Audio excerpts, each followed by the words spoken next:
Tông thằng bị tôi ta chơi đất nhôm mình đôi cua xa nhôm deal tha nhôm mà cầm hôi cả bị tôi mai ta riêng ta mình trâu thì ai lỡ đại spiên pro mình ta mà làm một tí trong cái địch mấy sai và có đập em sẽ sát sky ai lỡยังไม่ได้để nhôm mà mấy saiแต่nhôm để sai bật bao nè thùng mình để dây sum nè cất vì snap bom mình nụ mà mình khơi đè lại chơi mà rap in a trap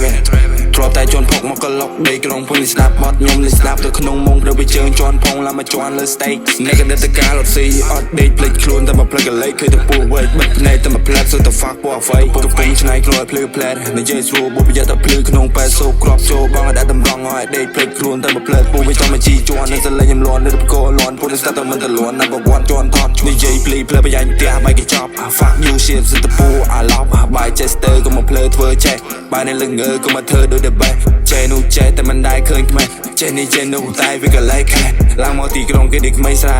fuck all the pam សិត តែ សាច់ ឆ្កែ ឥឡូវ ยัง មិន ដែរ ទេ អញ នៅ ក្មេង ស្រែ តែ អញ នៅ ស្រែ ប៉ិត បើក ភ្នែក ធំ មុន និយាយ សុំ អ្នក កើត ព្រោះ អាណត្តិ ថា គេ ចិត្ត ងាប់ ទៅ វិញ ហើយ មក មិន ដែរ នៅ ទុំ នេះ មិន ធ្វើ គេ គោរព តែ ធ្វើ ឲ្យ គេ ជេរ បើ មិន ជួយ ចុះ មិន ជួយ ចែក កុំ យក ជើង រៀន ទៅ ប្រយ៉ាញ់ ទាត់ ធ្លាក់ ទៅ ងើប ពេល ដេក ស្វាង ព្រឹក អញ មិន មុន មាត់ យូរ ទៅ វា បាន ចិត្ត អញ មិន មុន មាត់ យូរ ទៅ វា បាន ចិត្ត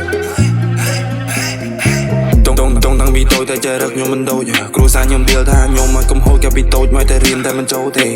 ឡូវដែរស្ពានព្រោះមិនតាមម៉ែឡើងមកទីក្រុងគេដេកក្មេងស្រែ fuck all the pam សិតតែសាច់ឆ្កែឥឡូវยังមិនដែរទេខ្ញុំមកក្មេងស្រែតែខ្ញុំនេះស្រែពិត